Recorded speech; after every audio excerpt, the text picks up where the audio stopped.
Phishing emails are one of the most effective forms of cyber attack, with criminals successfully manipulating victims to click on links or malicious attachments to gain a foothold into corporate networks with stolen login details or malware. It's often recommended that using antivirus software and other protection is the best way to protect employees from falling victim to phishing attacks. But is this making people more vulnerable to hackers by giving them a false sense of security?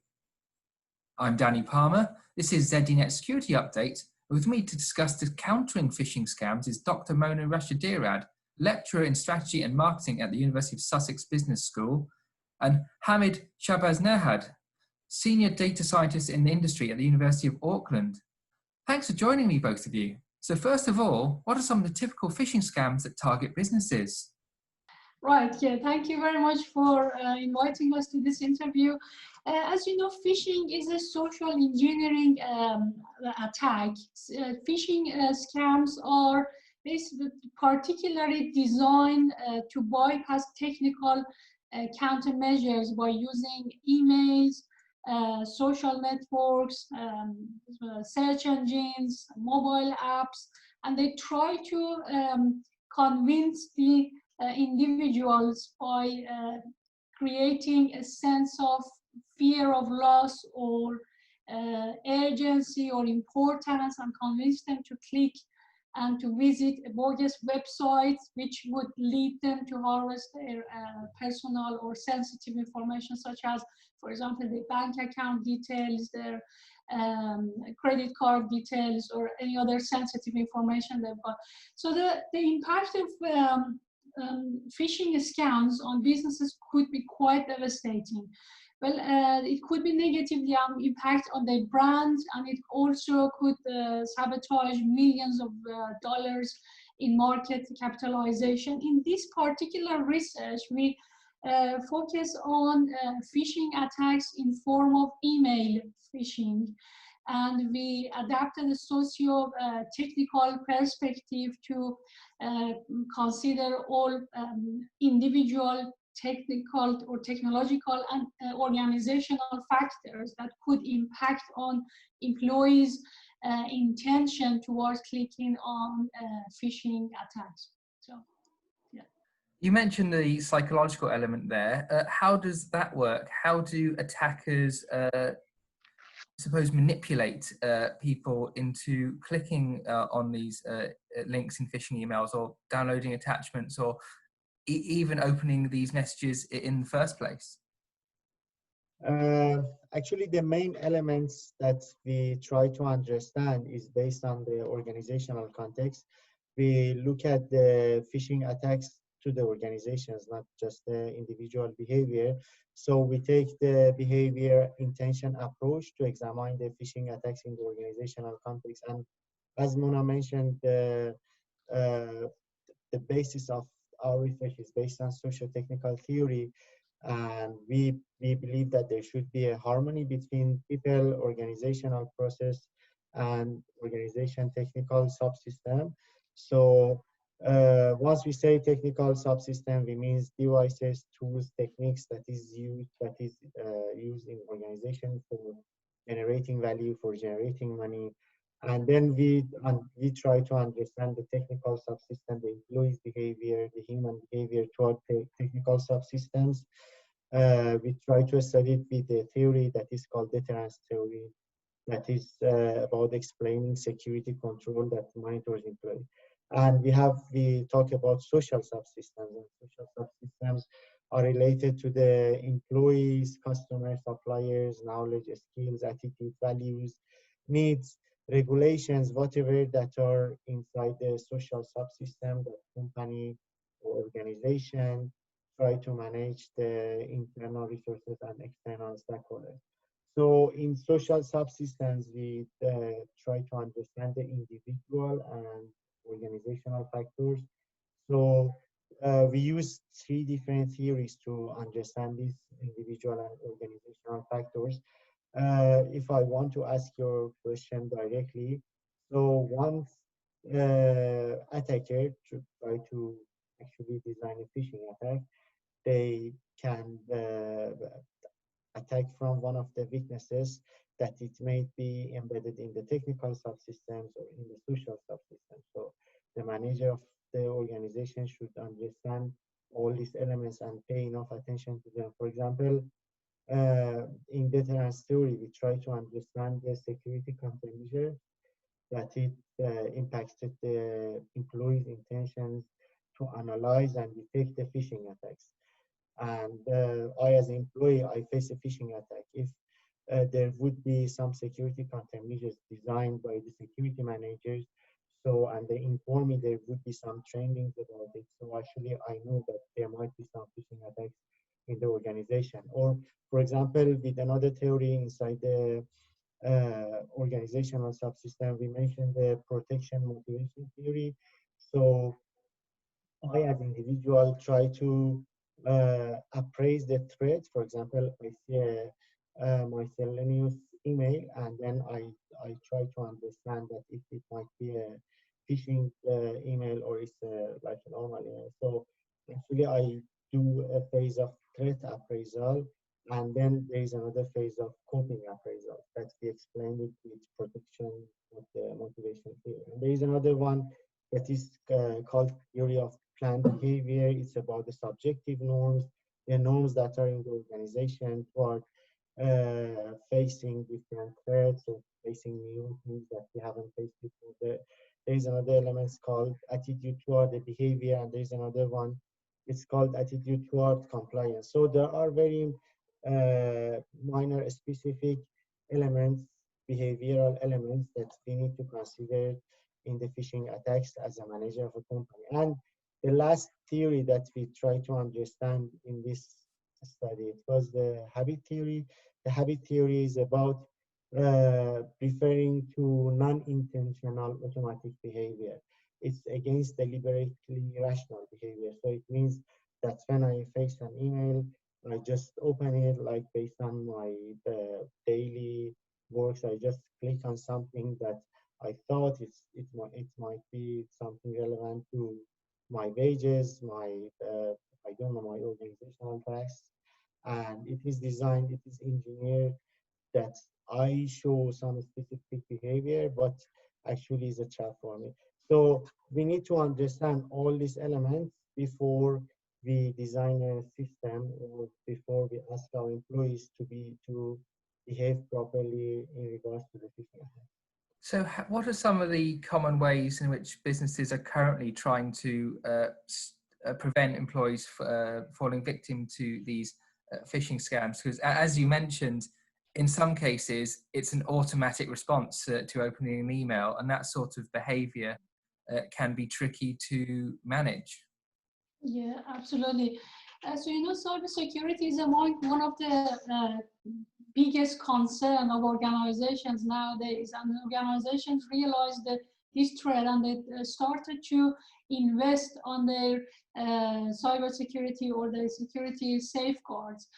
But through our research, we found that these security safeguards are not adequate to protect organizations and the employees in face of these phishing attacks.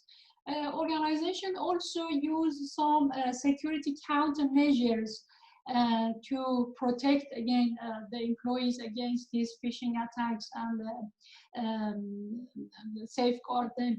However, these security countermeasures also they typically are quite complicated and difficult to implement, so it's not so easy for all organizations to implement these countermeasures.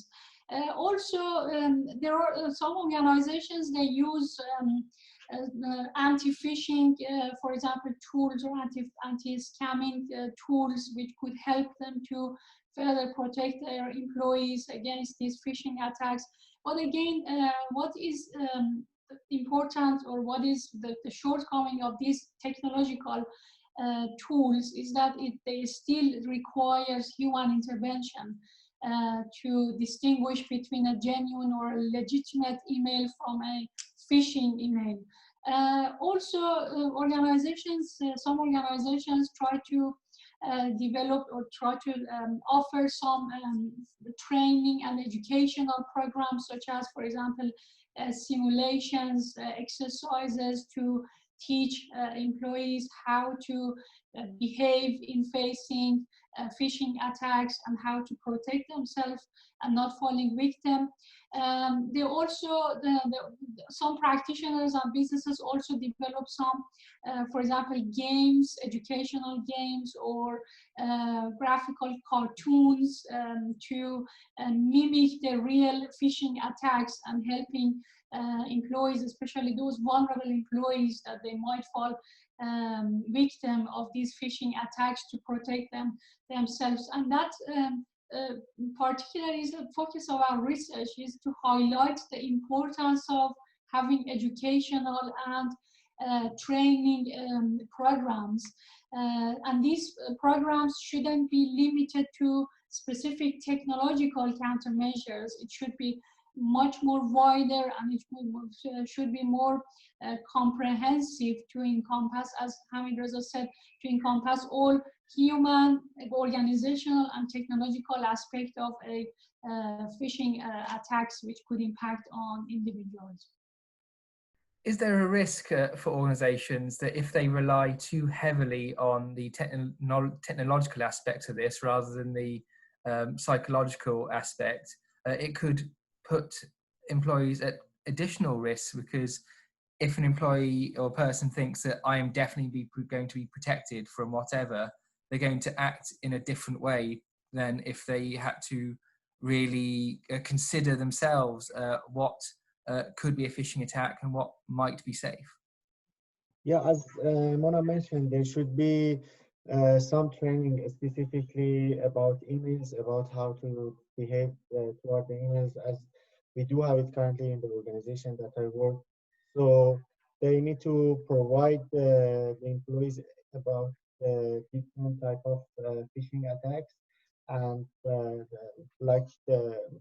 acknowledge them about the procedural countermeasures, security policies, and keep updating them about the standards, the technical preventive and detective countermeasures.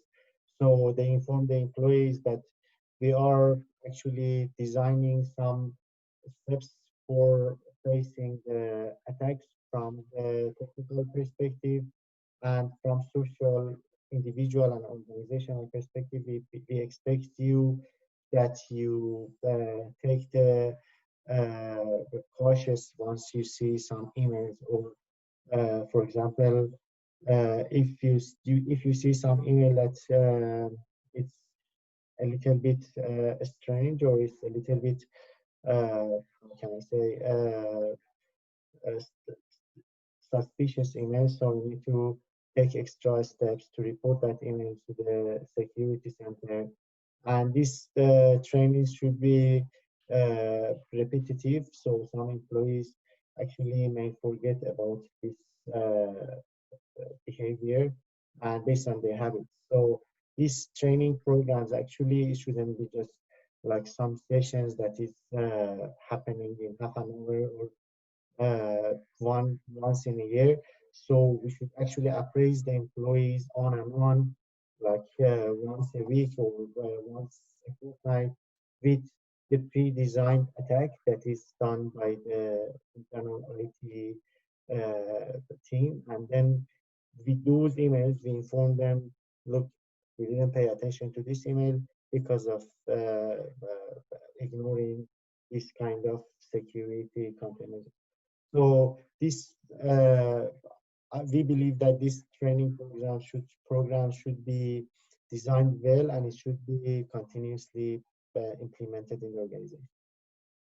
And what are some additional measures that businesses can take to help protect themselves from phishing attacks and other cyber attacks? Yeah, as following what Hamidreza said, in this research we particularly highlighted the importance of educational and training programs, which managers and practitioners should be really cautious about how to design and offer these training programs in a way that they not only limited to technological, for example, countermeasures, but also encompass other human, organizational, and technological aspect of it. In this research, we found 9 influential and highly considerable factors from human, organizational, technological aspects that are quite significant in impacting on the intention of employees towards clicking on phishing attacks. For example, from human or from an individual perspective, one of the factors that we found was response cost. We found that if, for example, complying with email security and policies makes an employee inconvenient, or for example is time consuming, or is difficult to follow the procedures, employees tend to ignore those policies or those norms, and that would increase their chance of falling victim for phishing attacks. So therefore, organizations need to make it easy. They need to make it not really so difficult for employees to follow the security safeguards. Also, we found from organizational perspective, we found subordinated norms, or the main organizational norms should be supportive of safeguarding and protecting employees against phishing attacks. And if, for example, if this compliance with phishing attacks, or in a general way security attacks, is a part of the company's norms and values, or it's embedded within the culture, it would further protect or enhance employees' ability to protect themselves against these attacks.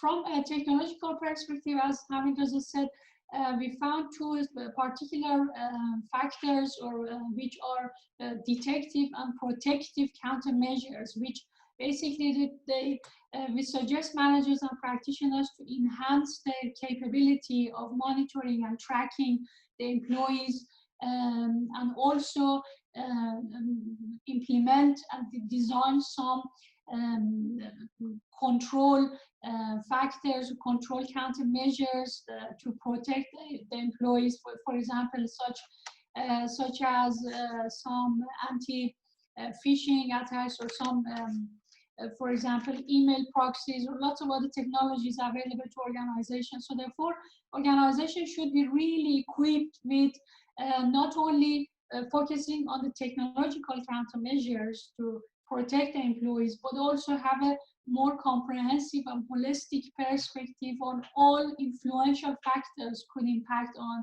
employees. So yeah, that was our main message of our research in this study.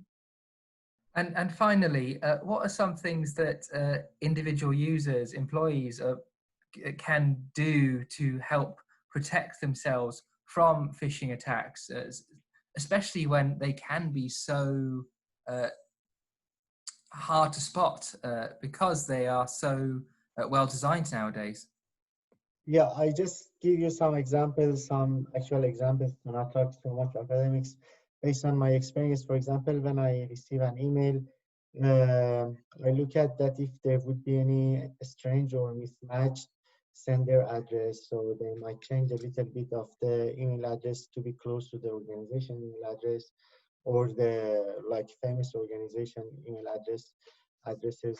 So I just look at the email address carefully, or if they put any URL, if there would be any URL in the body of email, I hover over on the email, on the URL, to see if there would be any different address, because if you just hover over, you can see the address that is in there, the real address. So you don't need to click on that link.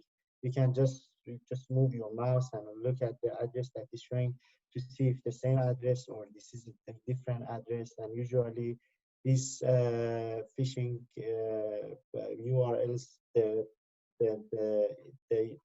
address is completely different, and it's something strange you will notice instantly. And also you can look at the body of the email. You can see that if there would be any poor spelling or grammar mistakes. So usually the attackers, their first language is not the same language that the attack is being done, and they use maybe Google Translate to do this job, but you know, Google Translate always is not working as the same like native English or native language speaker that you're receiving the email. So look at the body of the email as well. So these are some kind of tips and how can I say, criteria that you can monitor the email that you're receiving. But if you are not sure the email is the phishing or is the legitimate email, so just send it to your to the IT sector of your organization, and then they check it for you. Actually, I had this experience that I received some email from the IT section of our company, and then I thought this is the phishing email, and then I asked twice, like we had back and forth emails, that is a real email or is from you guys or is from someone else, and it was a kind of funny conversation that they insist that we are the real people, but I had the suspicious, and finally I could understand. I spent a little bit more time, but at the end of the day, I didn't share any information that I shouldn't be shared. So I firstly had to make the confidence that I needed, and then I actually replied to that email. And it's always better to be safe than sorry. That's some great advice. Thank you both of you for joining me on ZDNet Security Update. And for more information on how you can keep your organization safe from cyber attacks, there's plenty of videos on ZDNet Security Update on the ZDNet YouTube channel, and articles and features on zdnet.com. Thanks for watching.